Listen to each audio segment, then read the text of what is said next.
Hey guys, how you doing? Welcome to another special class on our Bible and learning how to read the spirit of the Bible, how to actually take it apart and find out just what our Bible is all about. Um, I've skipped over to a new book. This one here is the Book of Daniel, and I've actually been going over it a good long time, you know, and it's very strange. I was trying to figure out some way to make it easier, and it's just there is no way to make it easier, you know. Even just reading the story, it's not all that easy. It follows the code, of course it does, but it's just so beautiful. It has the combinations of these four. They talk about worlds a lot. And then when they get over into the third chapter, then they bring in the chakra systems, and they have a certain name. They have a name.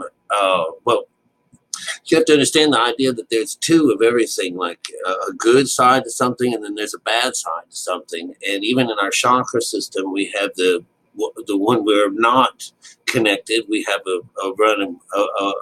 a group of guys, and when we are cooking with the Lord, we have a different set of guys. And there's so much ins and outs that it just drives someone like dyslexia, with someone like my dyslexia, it just drives me crazy. All right. Not only that, but I had the worst spelling in the world. And dealing with numbers, and then you have to add things up all the time, you know. So I really got my shit. I got to keep it together. But anyways, the idea, um, the overall story that Daniel gives to us is that God's not with us. All right, it's another one of those confirmation things. Whereas, you know, if you don't do your job, if you don't do the works while um, uh, you're not going to make it over to this other side. You're not connected with God, and that's what it even comes right out and says. God's left the building. You know, just point blank, God's left you,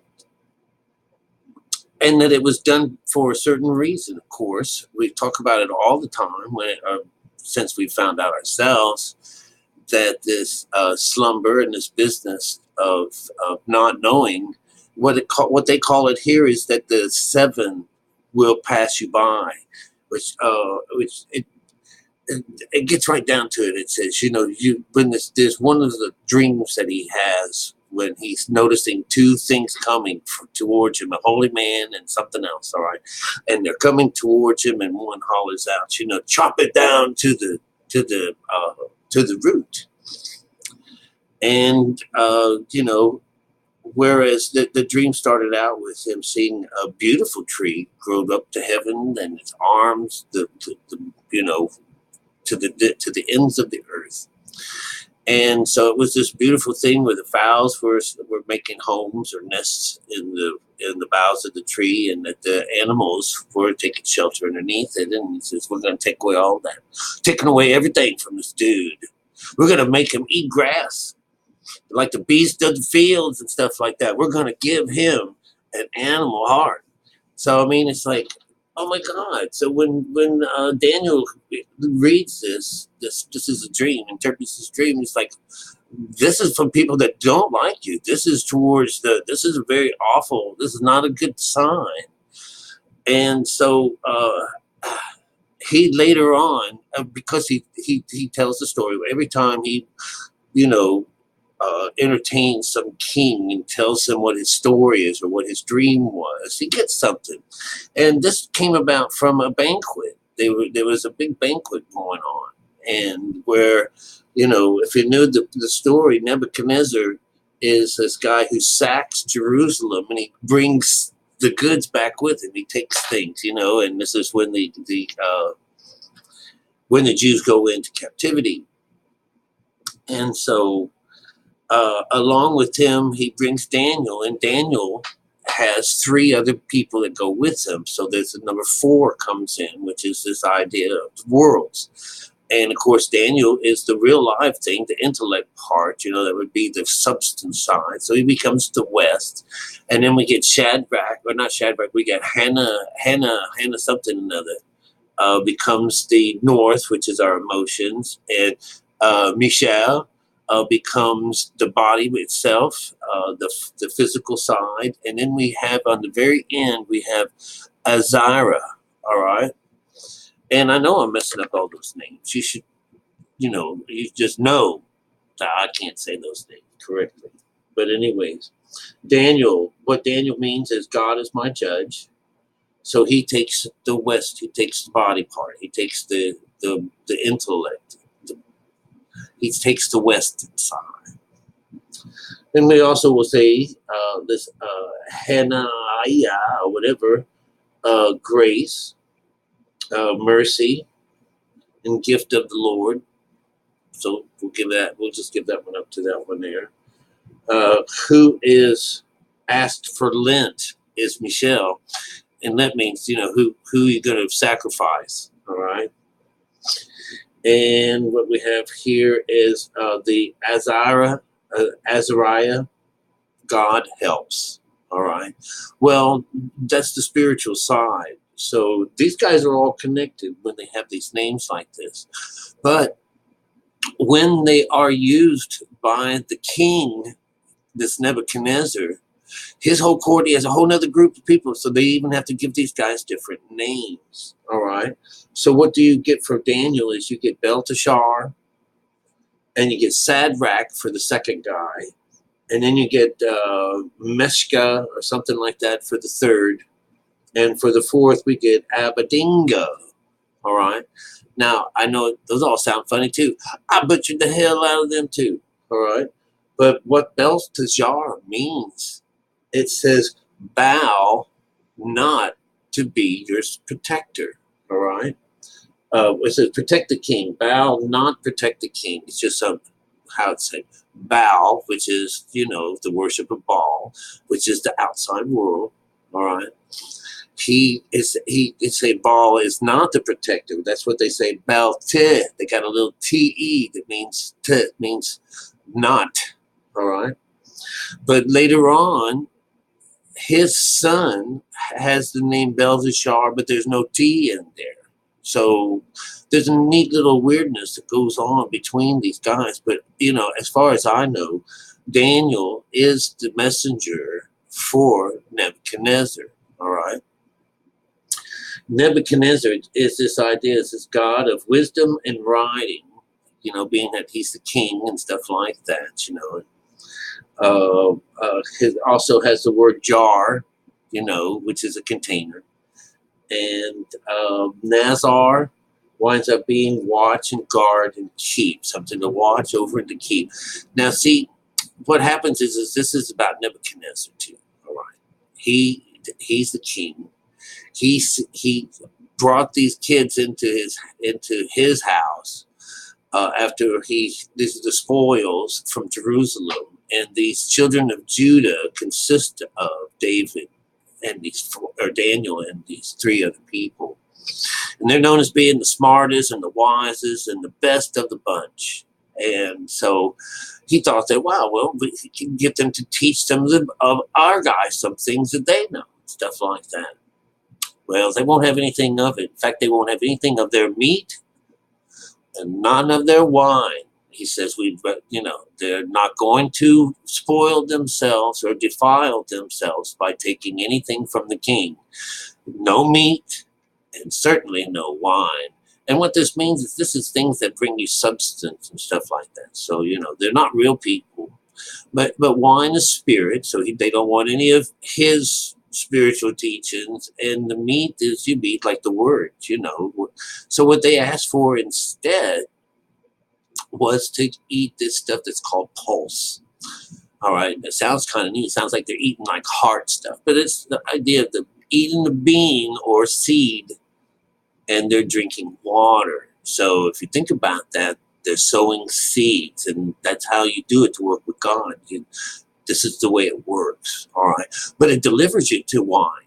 But the way they're talking about it here is they don't want his wine. Nope. don't want that outside wine. We're not going to defile ourselves. All right. So anyways, this is this idea that they, in the beginning, they're introducing you to Daniel. And Daniel actually represents all of these people that are in this book, because actually you're Daniel. All right. The story is for you. All right. So on this first thing, you'll find out that these kids just don't want to mix with the other guys. So they're on their own, and the king represents the physical. So you got them, and this is all spiritual business. It's all spiritual. This is nothing physical at all. All right. So when the second thing comes around, let's see here on the second heat, it starts off with a dream. And of course, this is a famous dream where he says, all of my kingdom, he draws all these people. He gets his 4 people together. All right, let's see if I got them on. I might have them. The magicians, the astrologers, the sorcerers, and the Chaldeans. You guys, I had a dream last night, and I need to know what it means. And they say, well, just tell us what it is, and we'll tell you what it means. And he says, but it's gone from me now. I need someone to be able to find that dream for me and interpret it. And they were like, are you kidding me? I ain't shitting out. This guy saying, who on earth could do something like that? Just pull something out of thin air and what have you, Well, they caught wind, well, not caught wind, but this guy got pissed off. He says, oh, you can't? You can't? Off with all your heads. So he's going to go kill all the wise men in Babylon, because no one can tell him or interpret this dream for him. So the word goes out, and he sends off his guy to go and do some plundering, some killing of people and stuff like that. And it got whiffed of it over here to Daniel. Daniel heard about it. What's the problem? What is this? And they told him what it was. And that's when he learned about it. And he says, well, let me take some counsel, and I'll find out what this is, and I'll take this. Don't not to kill nobody, and not to kill me and my buddies. All right, come on, So he goes and he gets arranges some kind of business to go and see the king, and the king then takes him in, and he says, oh yeah, well, what I know you did, you went to bed that night and you dreamt something that was horrible, frightening, and you saw this golden, you found this image of brightness, this like a statue of some kind. It had a head of gold, and it had a torso and arms of silver. It had a stomach, and its thighs were made of brass. And then from that point on, the legs were made of iron, and when they got to the feet, it got a little mixed up with some clay. Wow, my goodness. Well, that's representing 5 different parts of your body. So this is 5, the brethren. This is the body. That's what 5 represents. So, but you also can knock them all together, because the head becomes the first kingdom. This is the higher. And then there's a lesser one that comes down below, which becomes your skin, the lower. And then what's going to rule over you is the brass parts, and that's from your stomach to your thighs. Those are your bottom 3 chakras, all right? That's the lower is what it means, the brass. And the 4th kingdom is your legs and your feet mixed together. Now, this is where you get this idea. This is from the knee down, that you got iron legs, and then you have these clay feet, and they don't mix. So this is what they're saying. You have a kingdoms. These 2 kingdoms are divided. So they're talking about the right and left sides of our brain. They said they can't mix together. They talk about mixing with the seed right there in front of you, that they're going to, try to do this. They're trying to work with each other, but they don't work together. The story of Daniel is about God not being with you, that you have been, and that the number 7, they get up to 6 and stuff like that. That's as far as you go. The 7 will pass over you. And that gives me a whole new insight on what passing over means. It will pass over you. It means you're not going to get the Lord's day until a prescribed time comes about. All right? So what happens is they see a hand and this is a different part of the story. This is in this first dream, but a stone is hewn uh, without hands, and that stone was used to throw against this image, and it shattered it, and it broke down to nothing, and it was scattered in the wind and taken away. Well, that's what happens to the first kingdom. It needs to be changed over, and then a second kingdom can come in and take over from there.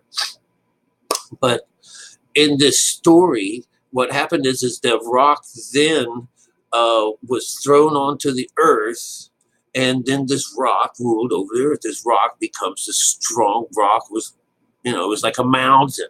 All right, so it becomes like, now it's mine. This winds up on a 9. This is a conscious number that tells you that this is mine now. This is a higher side, and so it becomes some kind of it's a favorable story. But he winds up being, it says, you are the first kingdom, and then the lesser kingdom, and such and such, and so and so. And the idea of the steel would collapse and break. These whole ideas is this is where you get scattered, because when they gather all the lower water from it creates the dry land. That's the body. That's the lower side that goes and gets shattered and scattered. All right. Later on in the story, there's a monster that comes in that's got teeth of iron, and he stomps things. So it's the same story, but within the same stories. So what you get out of this first thing is that it's just showing you that none of us are really connected still to God yet, and even still, what he does in 3 is in the third story, or the third chapter, we get them. Nebuchadnezzar building this golden statue, and he decrees that everybody has to, when they hear this noise, and now we have 3 different types of musicians or sound things, instruments. All right. And they represent the chakra system on the side that's the outside. So when you hear a cornet, or when you hear a harp, or when you hear this, and when you hear that, or plunk, plunk, plunk, or any types of music, you're supposed to bow down and worship this God, this thing that Nebuchadnezzar has created. And then they make some kind of thing, and if you don't do it in that same hour, you're going to be thrown into being put into the furnace. All right. So well, I'll be damned. So you lose. You got to do it no matter what. So if you play this part, you lose God. God doesn't want you to worship any other God, and these guys are children of Judah, so they're not going to do this.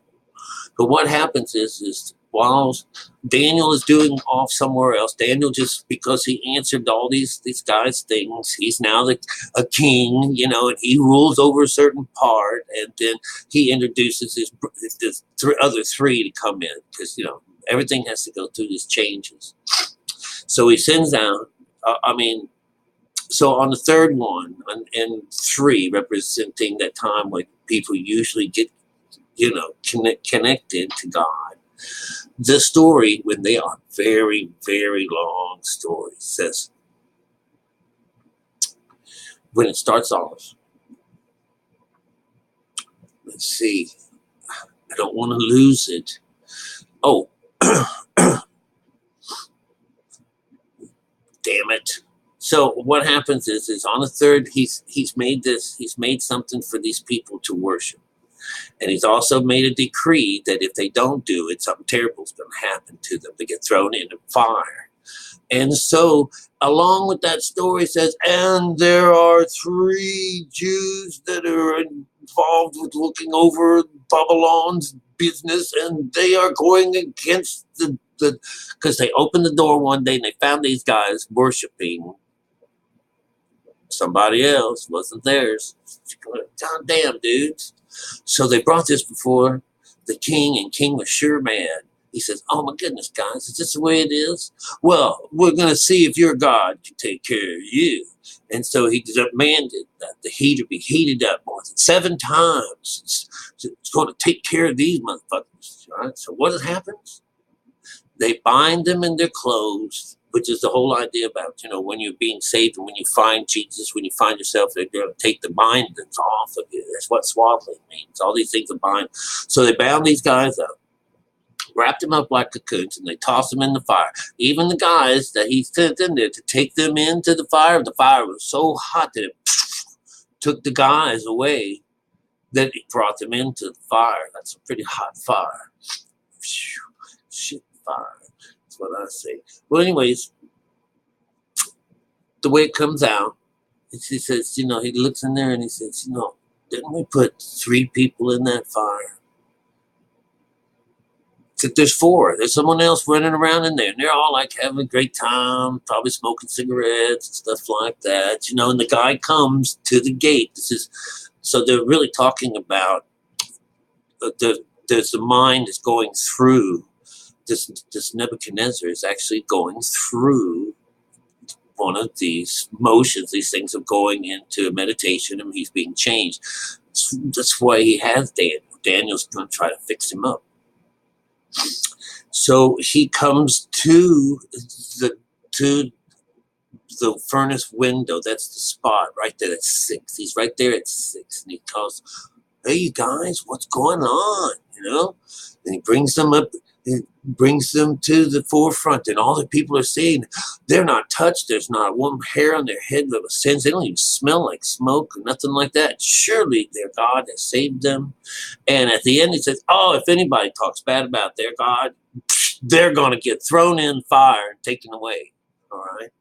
So that's how 3 winds up, and then 4 is about world. So when 4 comes about, let's see what happens at 4.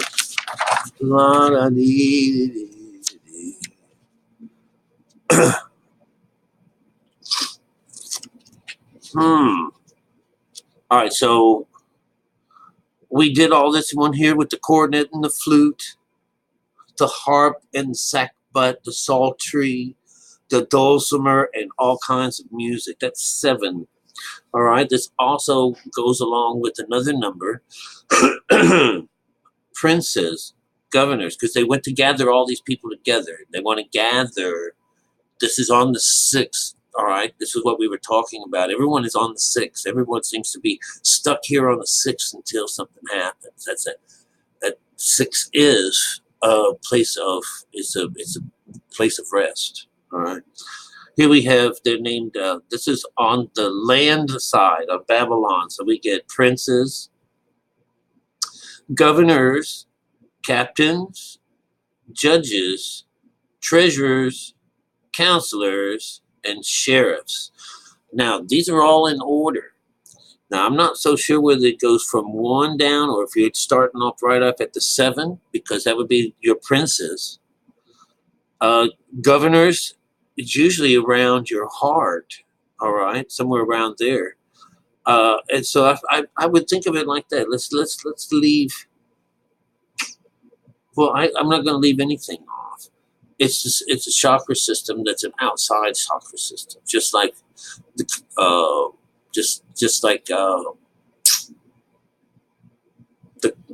Illuminati and stuff like that, and that Freemason. That's an outside number system, and it's what we would. It's probably this garbage, because this is the outside world, and this is the garbage that they go by. But anyways, those are different names for your different chakra systems. All right, so that was the one with the clay. Let's see. Oh, on that number 3, they're also running around and drinking from. They're drinking from cups and stuff like that, from the things, from the spoils, and and in the process of this, a hand comes out and writes these words on the wall. Well, it just happened to be 4. All right. And so what happens is it comes to meanie, meanie, tekel, and some kind of Perez. We got another 4 numbers coming out. And it's about the division. It's about the idea that, you know, these worlds, these things, it's going to be divided. This is a divide. So, you know, this was another something that someone had to come, or, you know, or heads will roll and stuff like that, you know. So this king comes out, and this king happens to have that name, has Daniel's name without the T in it. And it's just funny because there's a queen that tells him that there's a man named Daniel that you used to work with your father and answered his questions. He can do it. He'll take care of you. And so he went to send for him, and of course he found out what he was getting. You know, it was very happy. But that night, when they started giving him his necklace, you know, that's basically, he got a scarlet robe put on him, and he got gold necklaces. All right. All right. We won't go into that part right now. But what happens is he winds up saying that the kingdoms were going to be divided between the Medes and these Persians. All right. And the Persian is the higher side. But the idea is that they were going to be divided. And later that night, there was a big party and stuff like that, and he was killed. All right. That was the end of it for that king. All right. But if you know that he was going through this, through this change, yeah, he died. He died all right. You know, and there's a whole new him coming up somewhere. But what we get is we'll wind up where he winds up seeing, he has a dream of a tree. I believe this is the fourth one. You wind up, and I can't tell you that. I will. Well, yes, I can. I can. I'm just going to, let's minus this part down and see where we are in this world. Daniel 2. Daniel 2. This is where he has this dream. And Daniel 3. Daniel 3 is when he makes his thing, is to worship. Daniel 4, showing signs of wonder and rest in my. Oh, he was just talking about what a great thing. This is what Daniel 4. So he's talking about worlds. He's sitting around his house. He has this great time. He says, I'm sitting around my palace. I'm enjoying my life and stuff like this. But then when it came down to it, it was like, oh my God, I had another dream. And this time he called out again. He could, the magicians and the astrologers and the Chaldeans and the soothsayers, they just kind of switched the places. But the last, Daniel came in before me, who was Belteshazzar, according to the name of my God. He was a master of musicians. Oh, it was about the tree. This is about the tree being chopped down. He says, this is your enemies. This is from your enemies. This is what they want of you. But you become this tree. You are this tree that is chopped down to the root. And then you have to start all over again with your building blocks and stuff like that. But he had to go through everything. His heart was changed from a man's heart to a beast's heart, and was given to him. This was a matter of the decree of the watchers and the demand by the word of the holy ones, to the intent that the living may know that God most high ruleth in the kingdom of men, and giveth to whoever he will, and set up over them the basis of men. This dream I, King Nebuchadnezzar, have seen. Now thou, O Belteshazzar, declare interpretation thereof. I want to go back to 16, which is number, 16 becomes a 7. Let his heart be changed from man's, and let the beast heart be given unto him, and let 7 times pass over him. I wanted to bring 7 times up because what they are using this over and over again is that you don't get the Lord's day. That 7th day, that 7th part of you, the Lord's day, that wrath, let it pass over him. and let it pass over him, and it could go on for a good long time. And it does say that. All right. So towards the very end of this very, very super long story, in that same hour was the thing fulfilled upon Nebuchadnezzar, that he was driven from men, and he did eat grass and oxen, and his body was wet with the dew of heaven, till his hairs were grown like eagle's feathers, and his nails like birds' claws. And at the end of the days, he lifted up his eyes up into heaven, and he was remembered. He remembered all these things, and he was brought back to where he was. He was remembered, and this is that whole idea that he made it over to the other side. So what do we get is, at the same time, my reason returned unto me, and for the glory of my God, mine hour and my brightness returned unto me, and my counselors and my Lord sought unto me, and I was established in my kingdom, and excellent majesty was added unto me. And number 37, we get, now I, Nebuchadnezzar, praise and extol the honor of the King of heaven, all whose works are truth, and his ways judgment. And those that walk in pride, he is able to abase. All right, let's go on to 5 and see if I can keep up. But I think we may have to stop here soon. It's getting long. Oh yeah, 5 becomes a feast. This is your body. 5 represents the skin or the physical side. So what he's doing in 5 is, this is when he's getting all of his concubines or concubines or whatever, however you say that, are drinking from these things of gods. You know, they're drinking from this and they're drinking from that, and it's kind of, they don't talk about it being blasphemous or nothing, but this is this idea that you guys are sure trying. It's like they're all walking the walk, you know, but, you know, this idea of the sharing the wines and this and that. And so God would deem that they were worthy, that they were wanting. And what winds up happening is he winds up dying at the end of the story. It's this Nebuchadnezzar. This is the one that gets the writing on the wall. And at the very end, whenever he's being told that he has this, he says, thy kingdom is divided. This is what Perez means. Thy kingdom is divided and given to the Medes and Persians.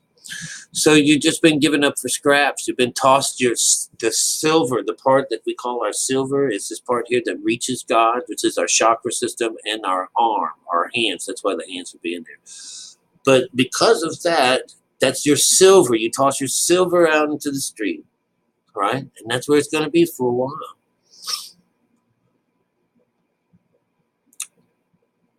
And it's just interesting that Daniel is just confirming all of this, you know. It goes on for 12 chapters. 12, I think maybe it's 11 or 12. Maybe 12, because 12 winds up as a 13. But, you know, it goes to show that, you know, hey, go put this away. It's not going to happen for a while. You know, he's talking to his prophet. He's talking to Daniel. And he says, what are we going to do? And he says, you know, just put that away. It'll be all right. Things will be okay. Daniel 6, Daniel was preferred, the kingdoms and the government. Yeah, I don't want to do any more right now besides giving you a heads up. I want to show you what we do, you know, how I wrote all this stuff down. And see if, I don't even know, it's so dark outside now, we have a storm or something coming in. But this is all written in 4s, and this is just in Daniel, this first part of Daniel. But it's a way of understanding how they do their business, all right? Because I've got these names. First off, I didn't write them on here, but these are the things that that the king liked about Judah and the children of Judah was that there was no blemish on them, which would be, this part. There'd be no blemish. They didn't do nothing wrong. They were skillful in wisdom, which would be your emotional side. And your cunning in knowledge is the physical side, our physical side. And we have an understanding of science, which would wind up being over here. So that's the idea of the four. The understanding is all we're talking about is science. Lots and lots of science. Here, I can't see myself. There we are. Okay, so Daniel means God is my judge. And we've already done this. Maybe we have grace and mercy. The gift is our emotions. Remember, this is our heart. This has to do with the moon. Always, this is the moon. This is your emotions. It's red and stuff like that. God helps on the end. So when it comes down to these newer names, this Belteshazzar, right? This means Baal, not protect the king. Shadrach says it's command of AQU, God of the moon. This is what Shadrach means. Shadrach means God of the moon, or AKU. AKU. All right?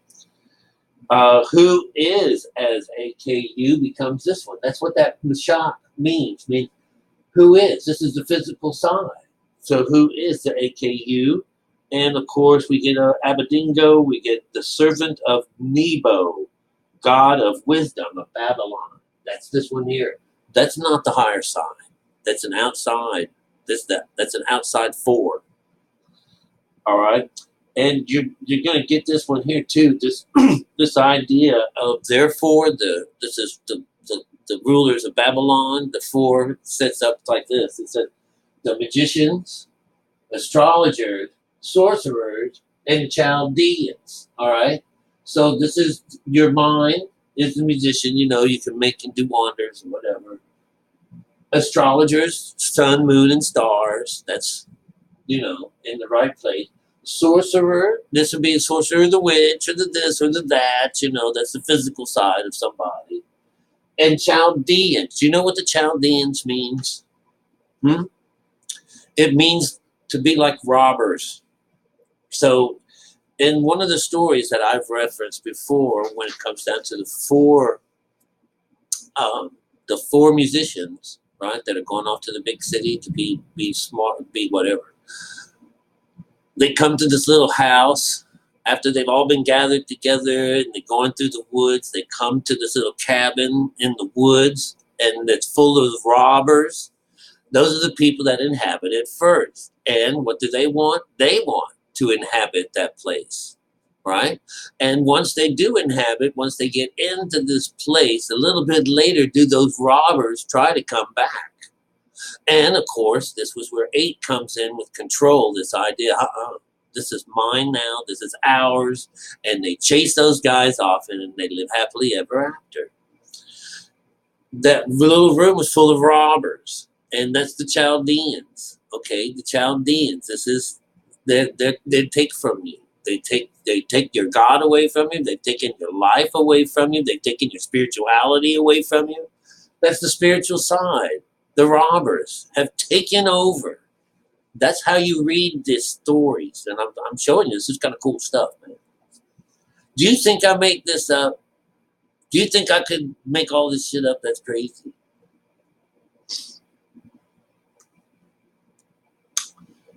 All right, so we have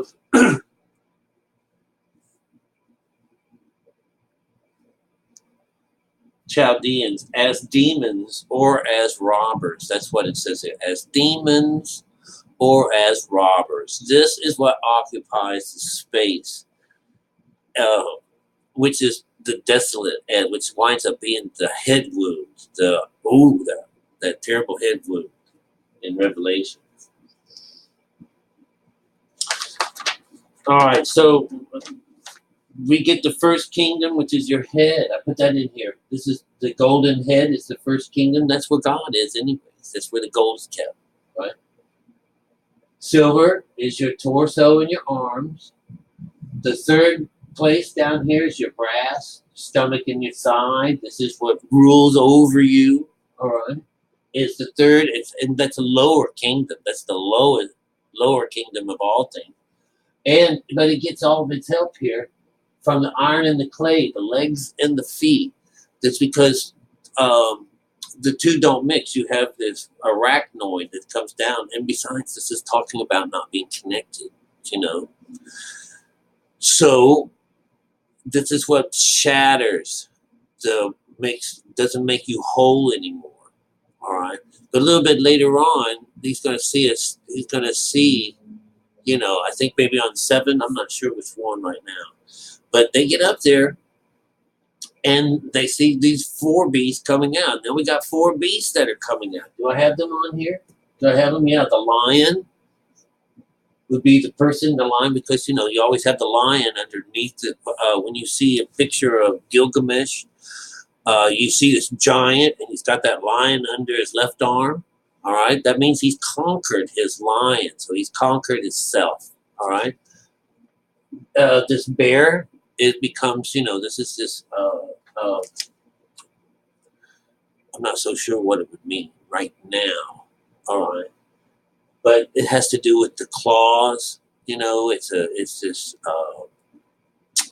probably some kind of an instinct, but it does have. It's in the spot. It's in the second spot, so it has to do with our emotions. You know.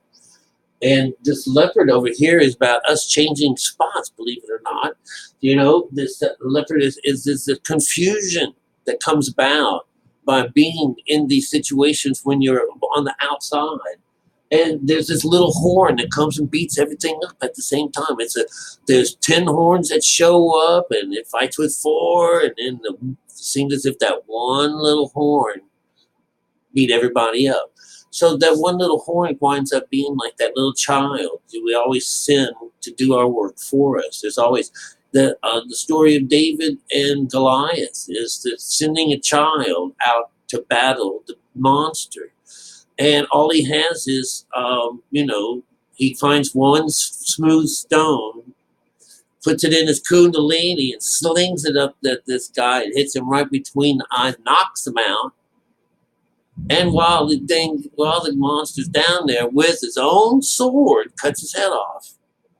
All right. Well, that's the story. It's all of these stories. The thing is that he was gaining back control over himself. He would be like Gilgamesh, getting control over the monster side of him, so that he could take up. But we always send the child. And that's why it was the little horn that came. Oh, I saw a little horn. And it was pretty sure that he was the one who kicked everybody's ass. That's where it was. Yeah. Never underestimate these children, you know. Well, anyways, I think I've gone overboard on this, and I barely got more than 6 chapters into it, and I was hoping to go real far. I was talking fast. I was trying not to repeat myself. Probably did both. So anyways, I'll chat with you a little bit, okay? Daniel is just one of those stories that's not unlike all the rest of them. They have a little book in here that they got to eat and all this stuff, you know. So you'll find that there's no reason why you should worry more about this book or worry about the monsters that are in another part of the book or Ezekiel's and all this stuff. This is, you know, God is not with us. God isn't with us. That's what it's saying, you know. Of course, we read books yesterday, a couple little short ones about, hey, welcome over to the other side. Well, there's a lot more of this, you know. You ain't over here yet, you ain't coming, you know. Not till your work's done. All right. I spoke enough for now, but I might do the other half in a little bit. All right. I'll chat with you soon. All right. Take care of yourself.